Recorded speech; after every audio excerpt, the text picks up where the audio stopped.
जळगाव जिल्ह्याचं एकूण जे आमचं खरीपाचं 7.5 लाख हेक्टर क्षेत्र आहे त्यापैकी जवळपास 4.5 लाख हेक्टर क्षेत्र आमचं कापूस या पिकाखाली असतं आणि त्यामध्ये ठिबकद्वारे कापूस उत्पादन घेणारं क्षेत्र जे आहे ते जवळपास दरवर्षी 50 ते 60 हजार हेक्टर असतं। मंडळी, या वाकोद गावामध्ये प्रचंड मोठा असा पाझर तलाव आहे जो 1980 सालीच बांधलेला आहे, पण कालौघामध्ये तो पूर्णपणे गाळाने भरून गेलेला आहे। मुळात या तलावाची साठवण क्षमता 538 TCM होती, ती आता या साऱ्या गाळामुळे फक्त 15 TCM इतकीच राहिलेली आहे। आणि आता डिसेंबर महिन्यापासून ह्या तलावाच्या खोलीकरणाचं काम सुरू झालेलं आहे। हा इथला गाळ शेतकरी उचलून आपल्या शेतामध्ये पसरतली आहे। हे शासकीय यंत्राच्या माध्यमातून इथं यंत्राच्या गाळ काढला जातो आणि जे काही शेतकरी आहे इथं उभे हे त्यांच्या शेतामध्ये नेऊन तो गाळ घेऊन जातात। म्हणजे लोकसभा भागामधून अतिशय कमी खर्चामध्ये एक चांगल्या पद्धतीचं काम इथं होत आहे।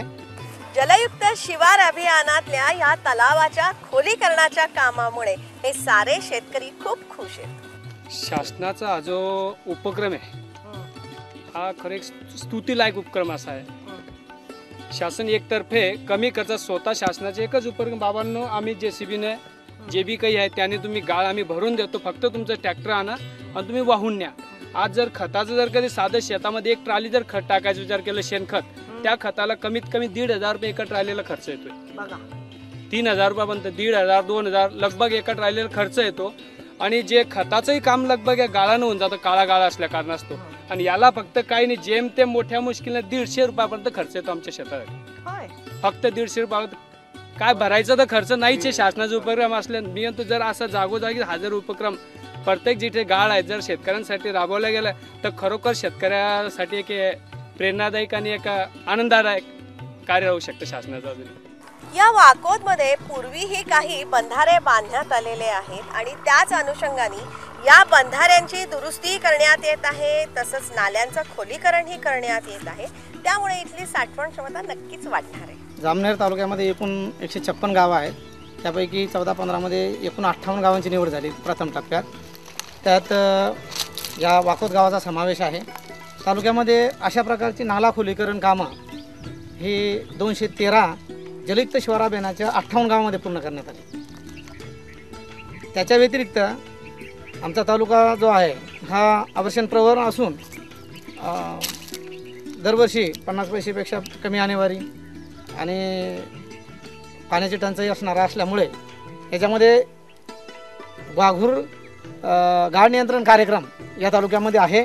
त्या माध्यमातून या गावांच्या व्यतिरिक्त सुद्धा आम्ही 85 बंधारे पूर्ण केले। असे 300 बंधारे नाला खोलीकरण माझ्या माहितीप्रमाणे महाराष्ट्रामध्ये सगळ्यात जास्त नाला खोलीकरणाची कामं जामनेर तालुक्यामध्ये पूर्ण झालेली आहे।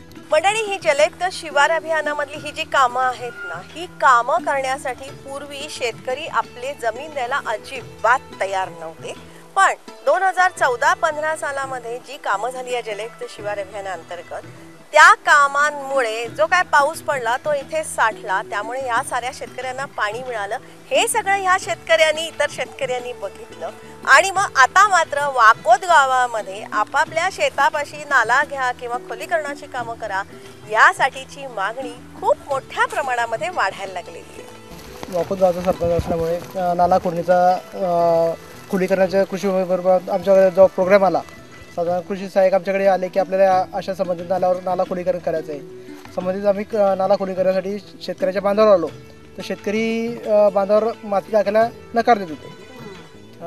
त्याच्यामुळे आम्हाला काही फायदा होणार नाही, तुम्ही लोक काहीतरी विचित्र काम करून जाणार, पाणी आमच्या शेतात घुसणार, त्यामुळे आम्हाला त्रास होणार। एकंदरीत अशी परिस्थिती असताना लोकांना विश्वासात घेऊन की याच्यामुळे आपल्याला फायदाच होणार आहे, याच्यातून आपल्याला शेतीसाठी काही तोट्याचं नाही आहे, पाणी जिरणार आहे, मुबलक पाणी जमीन जिरल्यामुळे पाण्याची लेवल आपली वाढणार आहे आणि आजचा रिझल्ट शेतकऱ्यांना दिसून येतोय, पटलंय।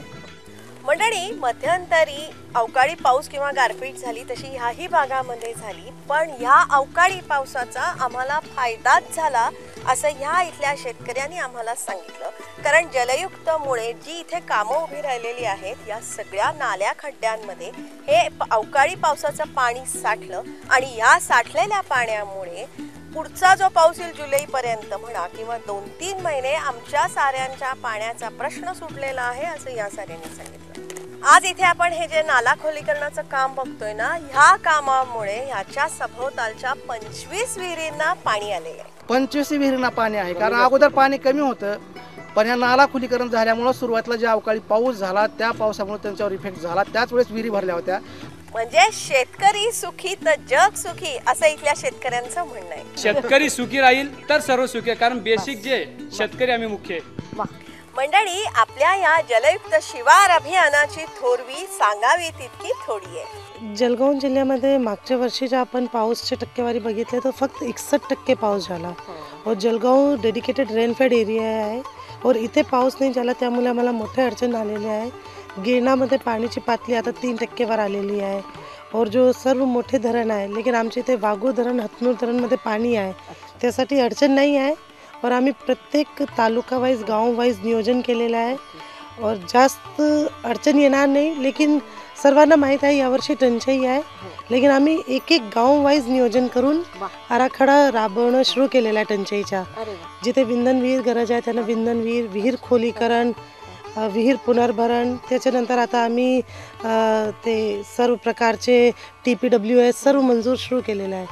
तो नक्की लोकांना फायदा होईल त्याचा. सर्व लोकांना नम्र आव्हान आहे की गावातील प्रत्येक माणसानं या योजनेमध्ये सहभागी व्हावं. पडणारं पाणी हक्काचं पाणी आहे, पावसाचं पाणी आहे, ते गावाच्या मालकीचं पाणी आहे. त्याचं साठवणूक करणं हे तर आपल्या सगळ्यांचं कर्तव्य आहे. जमिनीमध्ये मुरवणं हे पण आपलं कर्तव्य आहे. त्याबरोबर पाण्याचा चांगला वापर करणं हे सुद्धा गावानं शिकलं पाहिजे. आणि त्यासाठी सर्व मतभेद बाजूला ठेवून गावातील सर्व लोकांनी एकत्र यावं आणि स्वतःचं गाव आहे ते गाव पाण्यासाठी स्वयंपूर्ण करण्याच्या या प्रयत्नामध्ये सहभागी व्हावं, एवढीच मी आपल्या सर्वांना विनंती करतो. लोकांनी सरकारमध्ये जो विश्वास दाखवला ही सगळ्यात महत्त्वाची या योजनेची ताकद आहे. 350 कोटी रुपये आम्हाला लोकांनी सहभाग म्हणून याच्यामध्ये दिले आणि आम्ही केवळ 1400 कोटीमध्ये आम्ही 6500 गावं ही दुष्काळमुक्त करण्याची सुरुवात केली आणि 1.5 लाख कामं आज महाराष्ट्रामध्ये आमच्या या योजनेतून उभी राहील. जलयुक्त शिवार अभियानाच्या नावाने चांग भलं. मंडळी, आता येणाऱ्या मृग नक्षत्राच्या मुहूर्तानंतर जो पाऊस पडेल ना, त्या पावसाचा थेंब बन थेंब, मग तो कितीही पडो, कमी पडो, जास्त पडो, पण या पावसाचा थेंब बन थेंब साठवण्याच्या दृष्टीने आपण सारेजण सज्ज आहोत. जलयुक्त शिवारमध्ये जे काय काम उभं राहिलेलं आहे ना, या साऱ्या कामामुळे आता इथून पुढच्या काळामध्ये पडणारा पाऊस आपण साठवणार आहोत आणि भविष्यामध्ये आपल्याला पाण्याची ददात अजिबात भासणार नाही. अर्थात आता हे जे पाणी मिळणार आहे ना, त्याचा वापर आपण योग्य पद्धतीने करणार आहोत अशी जलप्रतिज्ञा आपण साऱ्यांनी करण्याची गरज आहे. त्याच अनुषंगाने आपला हा आजचा भाग आपल्याला कसा वाटला ते तुम्ही जरूर आम्हाला कळवा. त्यासाठी आमचा ईमेल ID आहे janatadarbar@yahoo.in. हे तुम्ही जाणून घ्या आणि त्याच्यावरून आमच्याशी संपर्क साधा.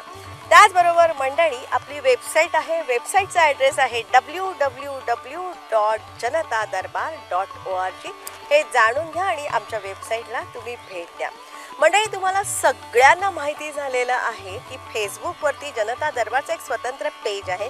हे पेज आपण सगळ्यांनी जास्तीत जास्त संख्येने लाईक करण्याची आवश्यकता आहे, कारण याच्यावरती आम्ही खूप सारी माहिती दिलेली आहे. तुमच्या काही सूचना, कमेंट असतील किंवा तुमच्याकडे काही माहिती असेल ना, तर ती तुम्ही या पेजद्वारे आमच्यापर्यंत नक्कीच पाठवू शकता. जनता दरबार भाग 1 हे पुस्तक आपण तयार केलेलं आहे, त्याची माहिती या पेजवरती आम्ही दिलेली असेल, तेही तुम्ही जाणून घ्या. फेसबुकवरती जनता दरबारचा एक पॉझिटिव्ह ग्रुप आपण तयार केलेला आहे. तो जर का तुम्हाला जॉईन करायचा असेल तर तशा प्रकारची रिक्वेस्ट फेसबुकवरून तुम्ही आमच्यापर्यंत पाठवण्याची आवश्यकता आहे. मंडळी, यूट्यूबवरती जनता दरबारचं एक स्वतंत्र चॅनल आहे. त्याचा ॲड्रेस आहे janatadarbar.zd चॅनल. असं तुम्ही टाईप करा आणि 166च्या वर आपले एपिसोड आपण लोड केलेले आहेत, त्याचा तुम्ही आनंद घ्या. लक्षात ठेवा, चांगल्यातून नेहमी चांगलंच घडतं ह्या विचारांनी प्रेरित झालेला हा आपल्या सगळ्यांचा कार्यक्रम. त्यासाठी दर सोमवारी संध्याकाळी 7:30 वाजता सह्याद्री वाहिनी आपण नक्की लावायला पाहिजे, कारण त्या वेळेला असतो आपला जनता दरबार सह्याद्री वाहिनीवर. रिपीट टेलिकास्ट असतं दर शनिवारी सकाळी 8 वाजता सह्याद्री वाहिनीवरती जनता दरबार. जनता दरबारमधली ही जी सगळी माहिती आहे ना, ही अतिशय उपयुक्त आहे, विश्वासार्ह आहे आणि वैविध्यपूर्ण आहे. या माहितीच्या उपयोगामुळे आपल्या सगळ्यांचं जगणं सुकर होणार आहे. हां, मात्र ही माहिती जास्तीत जास्त लोकांपर्यंत पोहोचण्याची आवश्यकता आहे. त्यासाठी आपले कुटुंबीय असतील, नातेवाईक असतील, मित्रमैत्रिणी असतील, या साऱ्यांना जनता दरबारमध्ये सामील व्हायला सांगा. त्यासाठीच तुमचा आमचा सर्वांचा जनता दरबार.